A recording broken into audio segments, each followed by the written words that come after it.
Hey guys, how y'all doing? Time to bring some focus to your favorite and not so favorite geeky films. Cam here and welcome back to Cam in Focus.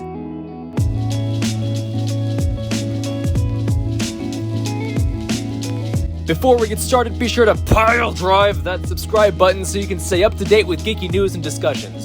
Geek News Now takes pride in being a reliable source of media news so that we don't keep getting hounded by clickbait. So hit that subscribe button and follow us on social media to join our family. And of course, as always, head on over to metallicdicegames.com to see what they've got in store. All kinds of awesome dice and tabletop gaming accessories are available to help you up your game, and you can score 10% off by using the code GNN at checkout. Treat yourself for the holidays. Here we go. Alright, so unfortunately I'm gonna fall back onto an old format for this video. I had a commentary written up about a particular scene that I wanted to focus on, but I simply had more to say about this film that I couldn't put into a commentary of that nature without taking the focus away from what it was about. So, for my Rise of Skywalker video, in order to address my particular positives and negatives that I personally have with the film, I'm going to go with the tried and true method of a numbered list. 3 positives and 3 negatives. So let's get started with the positives. Number 1. Palpatine. Good. Although I'm not the biggest fan of the idea of bringing Palpatine back the way they did, I can't lie and say that I didn't still enjoy every moment he was on screen. To have him basically be a zombie clone for the majority of the film added a new layer of menace to him that we hadn't seen in previous films. And Ian McDiarmid killed the role as always. Every time he speaks, I just tune right in and enjoy being able to see him on screen again. Although I've got issues with the context within the story under which he was brought back, I will never shy away from the opportunity to see our boy Sidious continue to be the big bad evil dude with that ominous voice that makes my toes curl. The dark side of the Force is a pathway to many abilities some consider to be unnatural.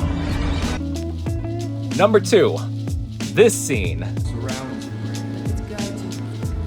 Feel the Force flowing through you, Rey. Let it lift you. Rise, Rey. The climax of the film does leave a lot to be desired for me, but I found the scene where Rey finally hears the voices of the Jedi that came before her to be quite powerful.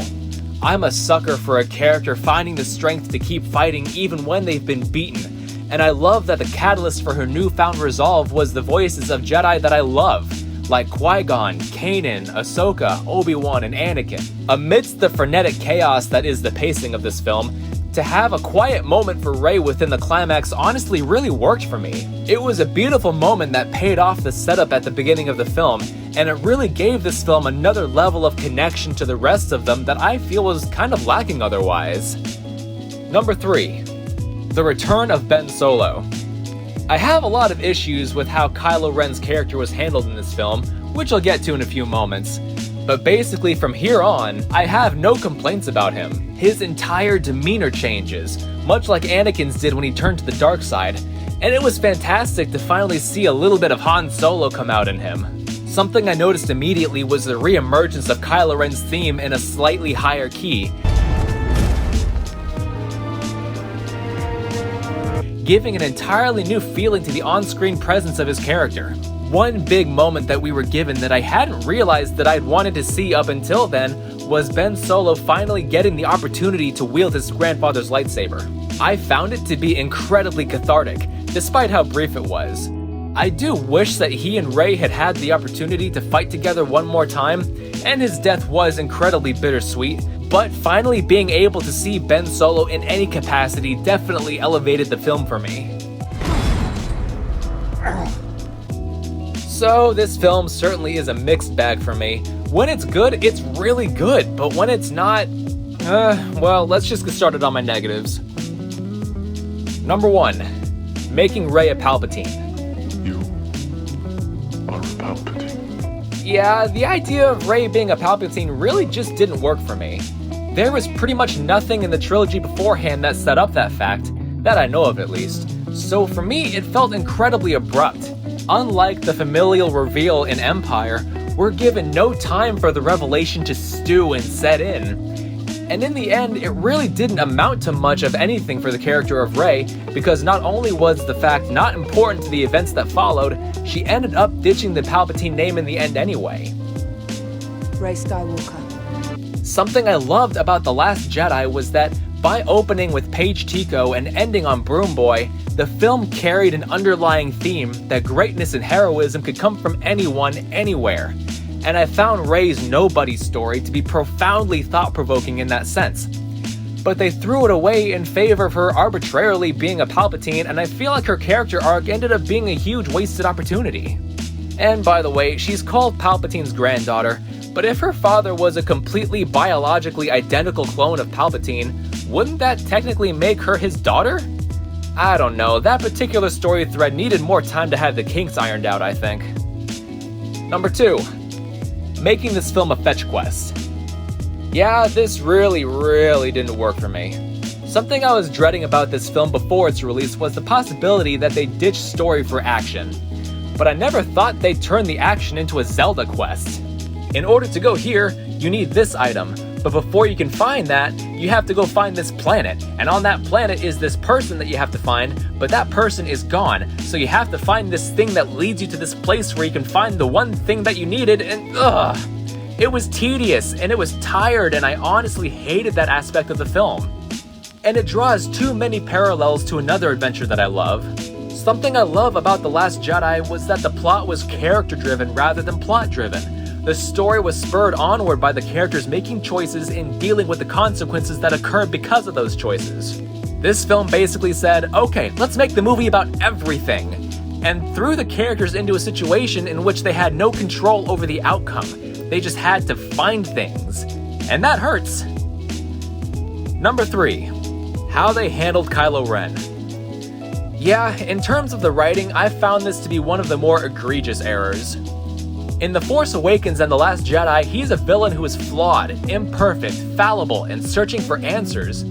In The Rise of Skywalker, however, every moment he's on screen, if he's not fighting, is spent just telling people things. You have his power. You're his granddaughter. What Palpatine doesn't know is we're a dyad in the Force, Rey. They sold you to protect you. It was Palpatine who had your parents taken. We have a spy in our ranks. My knights and I are going hunting for the scavenger. One of my biggest writing pet peeves is overly expository dialogue, and that's literally all they gave Kylo to say. Unfortunately, it kind of speaks to the resolve of the writers that when Ben Solo fully returned, they didn't give him a single line other than to say. Something I also didn't quite enjoy, despite my earlier statements that I like Palpatine, is that having Palpatine come back feels like a huge regression for Kylo Ren's character. He spent the entire last film fighting to break his chains, literally and metaphorically, only to end up subservient to another big baddie with his mask back on. He ends up basically right back where he started, and I can't fathom why they thought that was a good idea. So yeah, this film is definitely hit or miss with me. It does have within it some of my favorite character moments in the sequel trilogy, but the film around those moments feels like a rushed and lazy product that wastes so many opportunities set up by the previous 2 films, especially when you look at some of Colin Trevorrow's work on Duel of the Fates before it got scrapped. Now, if you enjoyed this film and love it like many others do, that's great! I'm glad that you were given the conclusion that you wanted. For me though, I'll watch it when marathoning the series, but otherwise, I'll stick to other material. Well, that's all I got for you today. I apologize that I had to fall back on an easy format for this video. Unfortunately, sometimes the commentary just doesn't write the way I want it to. Now, normally I would top off a 3-film series with a freestyle video, like I did with Frodo and directors whom I think could make a great Star Wars film, but Geek News Now put out a poll recently asking what I should do for my next Canon Focus, and by a large margin, you guys picked Solo, a Star Wars story. So, by popular vote, thanks to the voices of the geeks themselves, next month I'll cover Solo. And I've got a bit of an interesting topic to cover on that, so stay tuned. This has been Cam in Focus, proud to be part of the Geek News Now network. Find us on Facebook, Twitter, and Twitch, links below. Have a wonderful day, and may the Force be with you.